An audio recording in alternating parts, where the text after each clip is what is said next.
Suasana dini hari di kota suci Madinah begitu hening. Angin gurun berhembus pelan, menyapu pasir yang dingin dan udara yang menenangkan jiwa. Di kejauhan, cahaya lampu Masjid Nabawi berkilauan indah, menerangi ribuan jamaah yang perlahan melangkah menuju masjid untuk menunaikan salat subuh.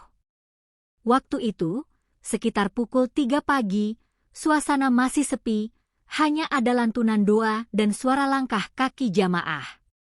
Di antara lautan manusia itu, tampak sosok Ruben Onsu yang berjalan pelan, wajahnya pucat, tubuhnya lelah.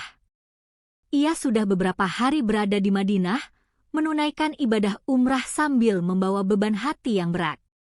Beberapa bulan terakhir, kesehatannya naik turun, ditambah dengan cobaan usaha dan keluarga yang menumpuk.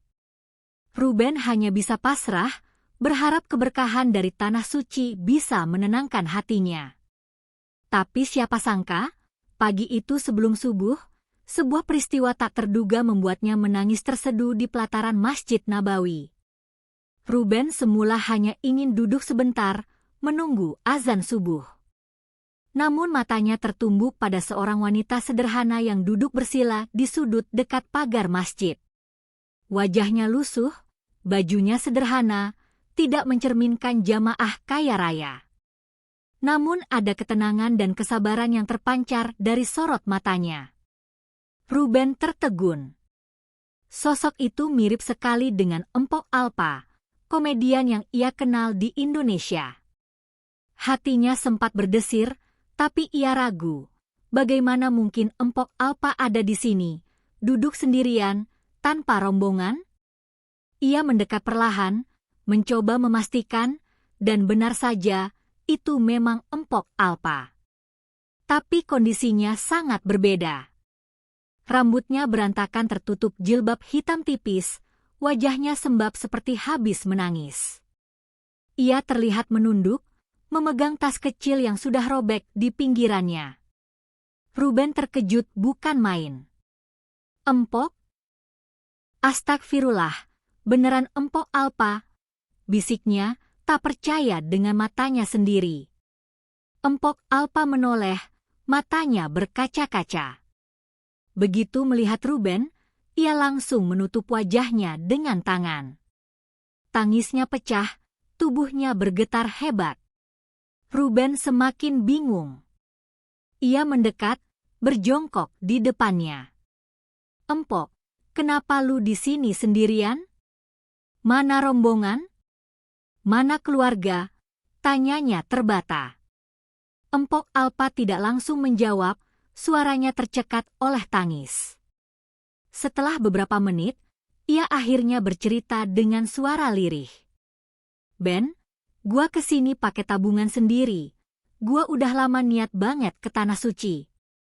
Tapi pas nyampe Madinah, gua ketinggalan rombongan, gua kehilangan paspor sama duit. Semua hilang. Ben, gua sendirian, gua gak tahu mau kemana, ucapnya sambil terisak. Ruben terdiam, dadanya sesak mendengar cerita itu. Ia bisa membayangkan betapa paniknya Empok Alpa terdampar di negeri orang tanpa pegangan. Mata Ruben ikut berkaca-kaca. Ia teringat perjalanan hidupnya sendiri, bagaimana beberapa kali ia merasakan kehilangan, kesepian, bahkan nyaris menyerah ketika menghadapi penyakit dan masalah usaha. Kini, ia melihat sahabatnya mengalami hal serupa, bahkan lebih parah. Ruben menggenggam tangan Empok Alpa, mencoba menenangkannya. Empok, tenang, kita di sini bukan tanpa penjagaan. Allah yang jagain kita. Gue yakin ada hikmah besar kenapa kita bisa ketemu di sini, di tempat yang paling suci, ucap Ruben sambil menahan air mata.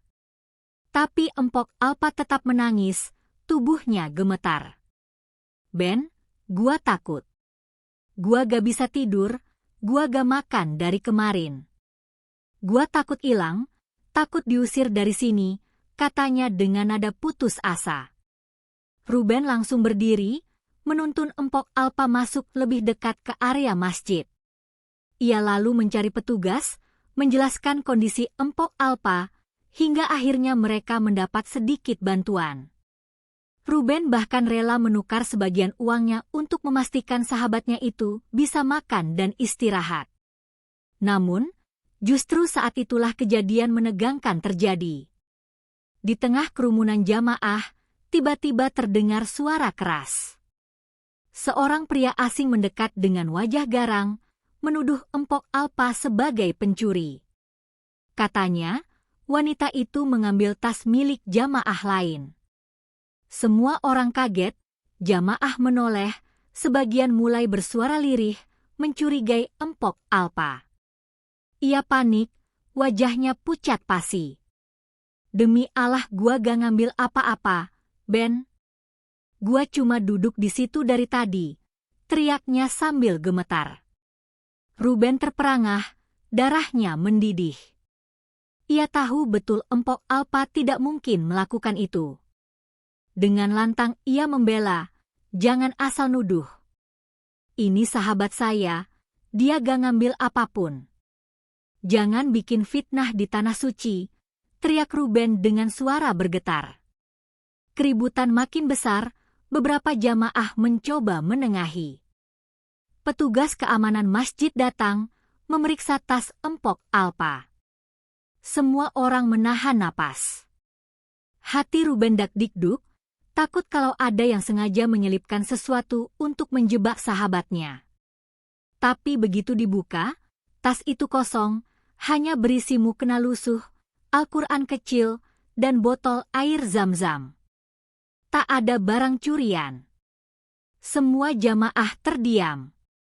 Pria yang menuduh itu tampak salah tingkah, lalu buru-buru pergi meninggalkan kerumunan. Air mata Empok Alpa jatuh deras. Ia menatap Ruben dengan tatapan kosong. Ben, gua gak kuat lagi. Cobaan gua berat banget, katanya lirih. Ruben langsung memeluknya erat, tanpa peduli pandangan orang lain. Adzan subuh berkumandang. Suara muazin menggema memenuhi langit Madinah, menyapu hati yang resah. Ruben menggandeng Empok Alpa, mengajaknya masuk ke dalam Masjid Nabawi. Mereka duduk berdampingan di saf terpisah, hati sama-sama diliputi rasa haru. Ruben menutup mata, air matanya jatuh saat sujud. Ia berdoa sekuat tenaga agar Allah menguatkan sahabatnya itu, memberi jalan keluar, dan menjadikan pertemuan aneh sebelum subuh itu sebagai tanda kebesarannya. Setelah salat, Ruben menoleh, melihat Empok Alpa masih menangis, wajahnya basah tapi matanya berbinar penuh keikhlasan. Ben, ternyata Allah kasih gua pelajaran besar.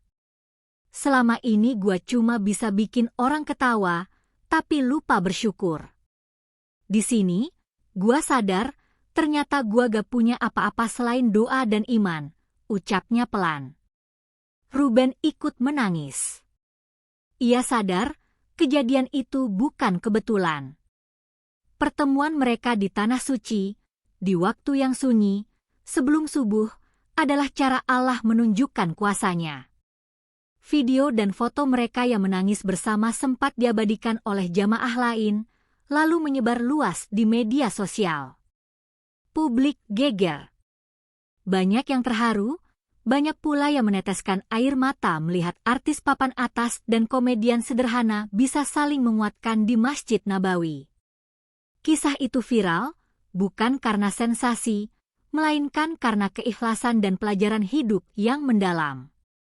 Bahwa di hadapan Allah, tak ada artis, tak ada komedian, tak ada kaya, tak ada miskin. Yang ada hanyalah hamba yang sama-sama rapuh, sama-sama memohon ampun dan kasih sayangnya.